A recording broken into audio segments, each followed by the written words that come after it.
The sound of screeching tires split through the busy afternoon like a knife. A sleek black car spun out of control on the city bridge, smashing against the guardrails as terrified pedestrians screamed and scrambled out of the way. For a brief second, everything seemed frozen. The twisted metal, the spinning tires, the shattered glass raining like sharp diamonds against the pavement. And then, without thinking of his own life, a man with tired eyes and a worn jacket ran forward, clutching onto the door as flames began to lick the engine. "Hold on to me, not the car!" he shouted, pulling the bloodied woman from the wreck as her hands trembled and her breath came in broken gasps. That was the moment two worlds collided. The quiet life of a single father named Rowan Mercer and the relentless, untouchable empire of CEO Celeste Veyra. Neither knew the other's name that day, but destiny had been weaving their stories together for 8 long years. If you believe in kindness, second chances, and stories that prove humanity is stronger than pride, please take a moment to like this video, share it with someone who needs hope today, and subscribe to Kindness Journal. Your support helps us keep spreading these powerful stories to the world. Rowan Mercer was the kind of man people overlooked. His neighbors knew him as the single dad who worked 2 jobs, never complained, and always showed up at his daughter's school plays, even if it meant standing in the back with grease on his hands from the auto shop. He had once dreamed of being an architect, sketching towers and bridges late into the night, but those dreams had ended the day his wife passed away from an unexpected illness, leaving him with a newborn daughter in his arms. Since then, life had been survival, paycheck to paycheck, night shifts, aching muscles, and a quiet resilience that no one really noticed.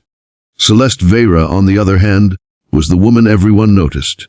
At 35, she was the kind of CEO whose face appeared on magazine covers, whose sharp suits and colder eyes turned heads in boardrooms, and whose name was spoken with both admiration and envy in every corner of the business world. Yet behind her empire, she carried a private torment, one that never left her in peace. 8 years ago, during a company-sponsored charity event, something had gone terribly wrong. A stage collapsed, and in the chaos, someone had saved her life by shielding her from a falling steel beam. She never saw his face clearly. She only remembered strong arms carrying her through dust and screams, and a voice whispering, "You'll be fine, just breathe." She owed her life to him, and for 8 years she had searched quietly, using resources, private investigators, and her own restless heart. She only knew one thing: he had vanished afterward, as if he never wanted to be found. On the bridge that day, fate gave her another chance. Rowan had pulled her out seconds before the car erupted in fire. His hands were burned, his jacket torn, but his focus had been on her, steady, protective, almost familiar. Celeste was rushed to the hospital. Reporters swarmed, calling it a miracle that she had survived. But in the quiet of the emergency ward, she looked at her rescue and whispered, "It's you." Rowan frowned, not understanding. "Ma'am, you need rest." He tried to leave, uncomfortable with the tension, but she grabbed his hand, tears trembling in her eyes. "8 years ago, you saved me. I've looked for you every single day since then." Life didn't allow Rowan the luxury of dramatic reunions. He shook his head, trying to deny it, but deep inside he remembered. That day at the charity event, he had been working as a part-time technician setting up lights.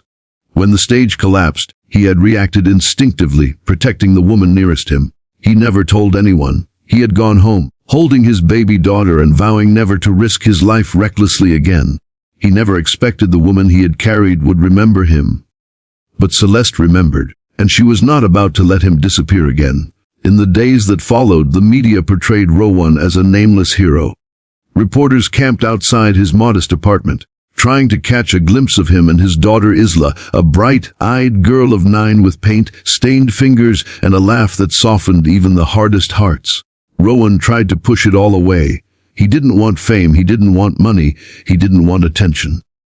But Celeste appeared at his doorstep one evening, stepping out of a black car into the worn, down street where children played with makeshift soccer balls.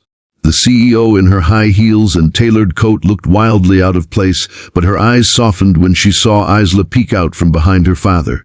Celeste explained everything: the search, the gratitude, the sleepless nights of wondering who had risked their life for hers. Rowan listened quietly, torn between pride and discomfort. He didn't want his daughter exposed to the chaos of her world. But Isla, in her innocent way, tugged his sleeve and whispered, Daddy, maybe she just wants to say thank you. That thank you turned into visits. Visits turned into meals. Meals turned into moments where two very different lives began to overlap. Celeste found herself sitting on Rowan's small balcony, eating simple pasta Isla had helped cook and laughing in ways she hadn't in years. Rowan found himself listening to Celeste's confessions of loneliness, of how her empire sometimes felt like a cage, of how she envied the way he looked at his daughter. With nothing but love and no ulterior motives. But storms were never far behind. The world of business didn't take kindly to vulnerability. Tabloids spun stories of a secret romance, board members whispered that Celeste had gone soft, and Rowan's co-workers teased him for dating a billionaire. Rowan pulled away, afraid of what it might do to Isla's life. Celeste fought harder, unwilling to let him slip away again. She reminded him of the words he shouted on the bridge. Hold on to me, not the car. She begged him to believe that maybe life was giving both of them a second chance, not just to love, but to heal. The breaking point came one rainy afternoon when Isla went missing for 3 terrifying hours after school. Rowan searched frantically, his heart ripping apart. He found her finally sitting in Celeste's car, quietly sketching.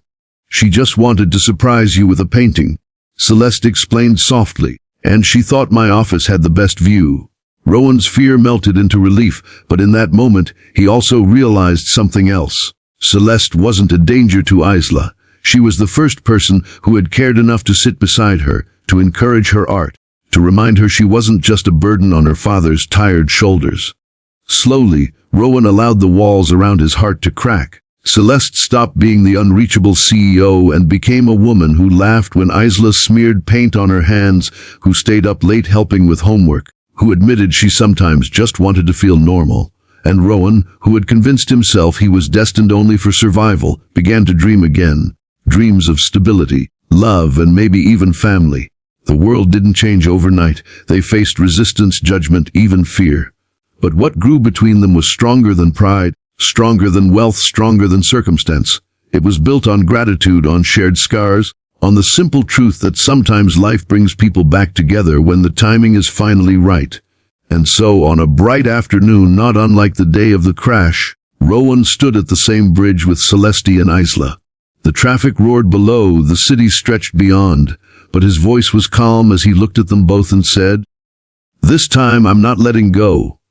If this story touched your heart, please like this video, share it with your friends, and subscribe to Kindness Journal. Your support keeps stories like this alive and spreading hope around the world. Special request before you leave. Please comment below, would you hold on to the person who saved you, even if the world stood against it?